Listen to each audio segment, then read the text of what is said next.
নমস্কার, কর্মযোগের সকল দর্শকদের জানাই এই চ্যানেলে আরও একবার স্বাগত। আজকের ভিডিওটাই প্রধানত নিয়োগ সংক্রান্ত বিষয়ে যে সকল গুরুত্বপূর্ণ তথ্যগুলি এই মুহূর্তে উঠে আসছে সেগুলি আমি আপনাদের সাথে শেয়ার করব, তাই ভিডিওটি একটু স্কিপ না করে পুরোপুরি দেখার জন্য অনুরোধ রইল। সম্প্রতি প্রাথমিক শিক্ষক নিয়োগে কলকাতা হাইকোর্টে বড় স্বস্তি পেয়েছে national institute of open schooling এর থেকে ডিএলএড পাশ করা বহু চাকরি প্রার্থীরা। একটি মামলার শুনানিতে বিচারপতি সৌগত ভট্টাচার্য শুক্রবার স্পষ্টই জানিয়ে দেন যে এনওআইএস থেকে প্রশিক্ষণপ্রাপ্ত প্রার্থীদের নিয়োগ প্রক্রিয়া থেকে বাদ দেওয়া যাবে না। প্রাথমিক শিক্ষা পর্ষদের একটি বিজ্ঞপ্তির জেরে শতাধিক এনআইওএস ডিএলএড প্রার্থীর আবেদন আটকে ছিল। 30শে মে প্রকাশিত ওই বিজ্ঞপ্তিতে বলা হয়েছিল যে শুধুমাত্র সুপ্রিম কোর্টে আবেদনকারী প্রার্থীরাই নিয়োগ প্রক্রিয়ায় অংশ নিতে পারবেন। এই সিদ্ধান্তকে চ্যালেঞ্জ করে কলকাতা হাইকোর্টে মামলা করেন বঞ্চিত প্রার্থীরা। তাদের দাবি ছিল সুপ্রিম কোর্ট এনআইওএস ডিএলএড প্রার্থীদের নিয়োগে অন্তর্ভুক্তির ছাড়পত্র দিলেও পর্ষদ শুধু মামলাকারীদের ক্ষেত্রে তা প্রযোজ্য করেছে। তাদের বক্তব্য ছিল এটা অনৈতিক এবং আদালতের নির্দেশের পরিপন্থী। গত শুক্রবার সেই মামলার শুনানিতে বিচারপতি উল্লেখ করেন যারা স্বীকৃত প্রতিষ্ঠান থেকে ডিএলএড প্রশিক্ষণ নিয়েছেন তারা প্রত্যেকেই নিয়োগে অংশগ্রহণের অধিকার রাখেন। শুধুমাত্র মামলাকারী বলেই কাউকে আলাদা করে দেখা যায় না।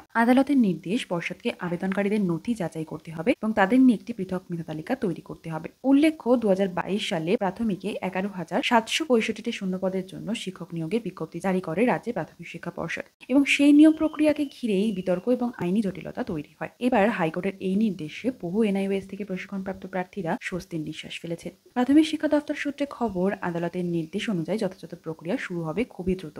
অপরদিকে রাজপথে বৃষ্টি মাথায় করেই চাকরির দাবিতে সরব প্রাথমিকের টেট উত্তীর্ণরা। 50,000-এর বেশি চাকরি প্রার্থী 2022-এর ওই পরীক্ষায় উত্তীর্ণ হয়েছেন। এরপর 2 বছরেরও বেশি সময় কেটে গেলেও নতুন নিয়োগের বিজ্ঞপ্তি প্রকাশিত হয়নি। তাদের মধ্যে বিশেষভাবে সক্ষম এক চাকরি প্রার্থীর আটটি রাস্তায় নেমে আর কত আন্দোলন করা যাবে। গত বৃহস্পতিবার তারা ধর্মতলা থেকে কলেজ স্ট্রিট পর্যন্ত মিছিলের ডাক দিয়েছিলেন।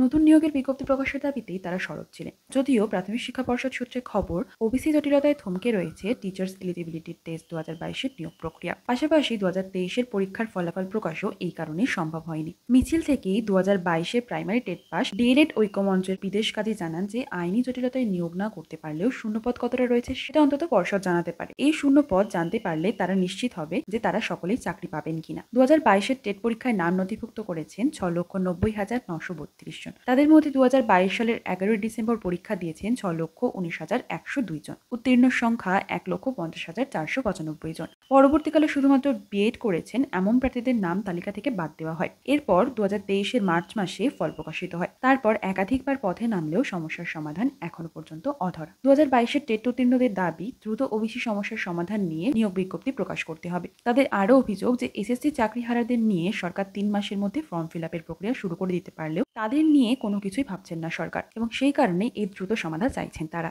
আজ এতটাই রইল। আগামী দিনে এমনই সমস্ত জরুরি আপডেটগুলি সবার আগে পেতে সাবস্ক্রাইব করে পাশে থাকা বেল আইকনটা প্রেস করে দেবেন। ভালো লাগলে ভিডিওটিকে অবশ্যই একটি লাইক করবেন। ফিরে আসবো এমনই সমস্ত আপডেটের তথ্যগুলি আপনাদের জন্য সবার আগে নিয়ে। ততদিন ভালো থাকবেন, সুস্থ থাকবেন এবং দিতে থাকবেন আপনাদের সবার প্রিয় ইউটিউব চ্যানেল কর্মযোগ।